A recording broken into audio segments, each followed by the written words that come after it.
देश नहीं है। और भारत इसीलिए विश्व गुरु है। यहाँ नदियां तो है पर गंगा भी है और जमुना भी है। भारत इसीलिए विश्व गुरु है। यहाँ पर्वत तो है पर कैलाश मानसरोवर पर बैठे हमारे महादेव भी तो हैं। और यहाँ हाथी तो है पर हम लोग हाथी में भी गणेश के दर्शन कर लेते हैं। हम लोग तो इतने ऊंचे दर्शन वाले लोग हैं। हमने जब वहां पर लोगों को समझाया, एक हमें पढ़ा लिखा IIT का लड़का मिला वहां ऑस्ट्रेलिया में। अरे बोले आप ये सब सनातन की बातें बोलने वाली ठीक है। हमने कहा ठटरी के बरे। हमने कहा चलो तुम हमारी बकरी में आओ, हम तुम्हें राउंड में लेते हैं। हमने उन्हें 5 मिनट का टाइम दिया। उनका क्या कह रहे थे? अरे बोले ये सब बातें ठीक है, उनकी बातें नहीं प्रैक्टिकल है। उन्होंने कहा सब पढ़ाई लिखाई का ही जमाना है, पढ़ाई लिखाई से ही सब होता। हम कहा हम तो कौन तुमको ये कह रहे कि तुम स्कूल छोड़ दो। हम जीने देखो बुरा ना मानना। हमने 3-4 विदेशों में देखा, अभी जा भी रहे। वहां पर साधन बहुत है पर साधना नहीं है। साधन बहुत है, मशीनें काम करती, सेंसर काम कर रहे हैं, अपने आप दरवाजे खुल जाते, बॉडी गार्ड नहीं लगाने। लेकिन वहां पर साधना बहुत है। इसलिए भारत का आदमी कम साधनों में भी मुस्कुराता बहुत है, क्योंकि भारत के पास मुस्कुराने की वजह है और उनके पास कोई वजह ही नहीं। वहां तो याद करना पड़ता है कि ये कौन से नंबर के पापा हैं। उन लोगों को याद करना पड़ता है महाराज जी कि ये कौन से नंबर के पापा हैं। हमारा विचित्र देश है, विचित्र दुर्दशा है। और हमारे यहाँ तो देखो, क्या बुरा ना मानना, हम विदेशों की महिमा का मंडन नहीं कर रहे। भारत की प्रस्तुति इतनी अद्भुत है। हमारे यहाँ एक विवाह भी 7 जन्म का बंधन माना जाता है। यही भारत के विश्व गुरु की पहचान है। तो आप लोग भाग्यशाली हो कि इतने करोड़ों लोगों में भारत भूमि में अनेक संत हैं। उन संतों में एक परम पूज्य श्री गोरीलाल कुंज वाले महाराज श्री जी अपने पन्ना जिले के बुंदेलखंड के सिमरिया में विराजमान है। हम कल दिन में दरबार में व्यस्त हो गए, रात को आना था तो फिर दरबार में व्यस्त हो गए, दीक्षा में व्यस्त हो गए। सुबह से हमने सोचा आप लोगों के भी दर्शन हो जाएं, महाराज जी को भी हम प्रणाम कर लें। हमें तो जब भी मौका मिलता है हम पूज्य महाराज जी का आशीर्वाद ले लेते हैं। सच बताएं भैया, मुंह देखी नहीं बता रहे। ऐसे संत, ऐसे भजनानंदी महात्मा, ऐसे रसिकाचार्य जो आप मानसी सेवा में पूज्य श्री ठाकुर जी के सन्निकट तक पहुंच जाते हैं, ऐसे संत भूतो न भविष्यति। पक्का हाथ नीचे करो, हमारी बात मानो। एक एक हिंदू परिवार एक एक गौ माता की सेवा प्रारंभ कर दे। और तुम अपने घरों में नहीं रख सकते, झोपड़ी में रहते हो, कोई दिक्कत नहीं। जितने अमीर फ्लैट में रहते हैं, शहरों में चले गए, पन्ना चले गए, अमानगंज चले गए, पवई चले गए, कटनी चले गए, जितने अमीर बैठे। तो अगर तुमको गौ माता को राष्ट्र माता बनवाना है, या तो तुम गाय को माता कहना बंद कर दो, वरना हम हिंदुओं की माता अगर रोड पर भागे तो ये हम हिंदुओं का दुर्भाग्य है। एक ही उपाय है, पूछो क्या? जोर से पूछो, बात मानोगे? जो जितने अमीर हैं, आप गौ माता को घर पर नहीं रख सकते, कुत्तों को तो रख लेते हो। क्या गजब का जमाना आ गया, कुत्ते रखने में स्टेटस मेंटेन हो जाता है, गौ माता रखने में पिछड़ापन। फिर भी कोई दिक्कत नहीं, कुत्तों पर भी दया करो, हमें कोई दया नहीं, दिक्कत नहीं, जीवों पर दया करो। पर गाय माता को अगर बचाना है, एक ही उपाय है। आप भले ही विदेशों में रहो, एक एक बैठ जाओ, बैठ के लगाओगे उजाला आएगा, ठीक आएगा। यानी हम माइक से भी बोलेंगे। हाँ, और नजदीक लगा लो, इकट्ठी ID लगाओ।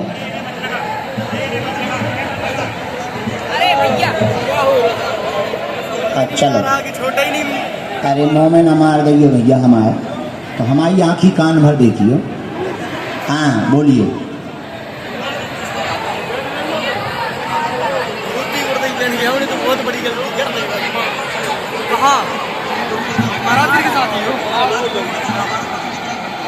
पहली बात तो गौ माता हमारा पशु नहीं है, और वो पशु नहीं बनाकर मानेंगे। कल्पना होता है विचार, हम कोई विचारक या कल्पना वाले फिल्म एक्टर नहीं है। हम सनातन संतों के चेले हैं और हम हिंदू राष्ट्र को करवा करके ही मानेंगे। और हमें कागज पर हिंदू राष्ट्र नहीं चाहिए पत्रकार महोदय, हमें हिंदुओं के दिलों में हिंदू राष्ट्र चाहिए। 195 देशों में हिंदू राष्ट्र नहीं हुआ, उसका कारण तो एक तुम ही हो। तो तुम भी हिंदू राष्ट्र के लिए आवाज नहीं उठा रहे। अगर तुम खुद हिंदू राष्ट्र के लिए आवाज उठाओ तो तुमको देखकर चार और देखेंगे और वो हिंदू राष्ट्र के लिए आवाज उठाएंगे और पहले भारत को हिंदू राष्ट्र बनाएंगे, फिर बाकी बचे देशों को भी बनाएंगे।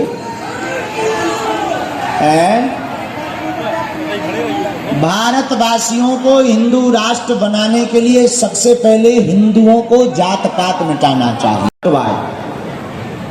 कौन कौन चाहता है कि तुम्हारी बच्ची और बहू विधर्मियों के चक्कर में ना पड़े? चाहते हो? जोर से बोलो। तो दो बातें हमारी नोट कर लो। एक, रोज रामचरितमानस का पाठ अपने बच्चों को करवाओ। और दूसरा, बुरा ना मानना, हम किसी के धर्म की मजहब की महिमा नहीं गा रहे, पर बोल देना चाहिए। अच्छी चीज बताने में कोई बुराई नहीं। इस्लाम मुसलमानों की एक अच्छी आदत है, वो बच्चे को स्कूल भेजेंगे या ना भेजेंगे, पर मस्जिद में जाकर की धर्म शिक्षा देने जरूर भेजेंगे महाराज। इसलिए वो कट्टर हो जाते हैं। और हम लोग मंदिरों में, आजकल मंदिरों में आरती भी मशीन कर रही है। आजकल घंटी बजाने वाली मशीन आ गई, बस लगा दो प्लग सो घंटी बजा रही। क्योंकि अब लोगों को टाइम ही नहीं है। आजकल हम लोग भगवान के पास भी जा रहे हैं तो दो ही चक्कर में, या तो अति मुसीबत आ जाए तो जय बागेश्वर धाम, तो बागेश्वर धाम जाते अति मुसीबत में, या फिर कब भगवान याद आते हैं, या तो फिर फोटो खिंचनी हो या भंडारा होना हो तो ही भगवान। अच्छा, आज इतनी भीड़ है, कल भंडारे की घोषणा कर दो, देखना तुम। और बुंदेलखंड में तो भंडारे को ही यज्ञ माना जाता है। कथा चाहे जैसी हो, उल्टी हो सीधी हो, भगवान आवे न आवे, पूरी में और न सब्जी में नमक ना डाले, अरे यार और तो सब ठीक है, जग बिगड़ गई था ना सीधे। बोले काय बिगड़ गई? अरे बोले नमक ही को नहीं पूछा, ठटली के बारे, नमक भर से जग बिगड़ गई। इतने संत पधारे सो बनी नहीं, पर सब्जी से जग बिगड़ गई। तो बुंदेलखंड में तो भंडारे को ही यज्ञ माना जाता है। इसलिए आप लोग, हम लोगों की यही विचित्र स्थिति है। अच्छा, एक और है, अभी तमाशा लगे तो इतने लोग आएंगे और कहो भाई चलो राम कथा हो। अब आज तो हमें काम से जा रहे गुरु जी, काम से जा, और जो काम से जाते हैं वे काम ही से जाते हैं, काम ही से चले जाते हैं, फिर किसी काम के नहीं बचते हैं। इसलिए हम तुमसे प्रार्थना करते, जैसे इस्लाम धर्म के लोग अपने बच्चों को कट्टर बनाते हैं और टोपी लगा करके वो मदरसों में पढ़ने के लिए भेज लो। जय सिया राम, जय सिया राम, कुंज बिहारी, कुंज बिहारी, हरिदास। चलो भैया चलो, नीचे पहुंचो, पत्रकार नीचे पहुंचे, नहीं तो धक्का मुक्की होगी तो दूसरी न्यूज बनेगी। बहुत सुंदर, बहुत सुंदर। ये महाराज जी को दो, महाराज जी को दो। सभी बहुत सुंदर। सभी लोग बैठ जाइए, महाराज जी की आज्ञा है। अभी महाराज जी मंच पर विराजे हैं, आप बैठे रहिए। अभी महाराज जी मंच पे हैं। हम पूज्य महाराज जी को बहुत बहुत धन्यवाद देते हैं। आपने अपना बहुमूल्य समय निकालकर हम सब सिमरिया वासियों को एवं भारत को सुंदर संदेश दिया। हम सब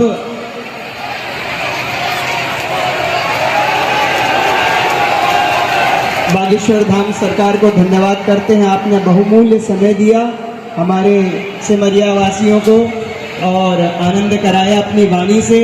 कृपया कर लोगों से निवेदन है, इतनी वाणी और इतना आशीर्वाद सुना है, भूल ना करें। बोलो बाके बिहारी लाल की।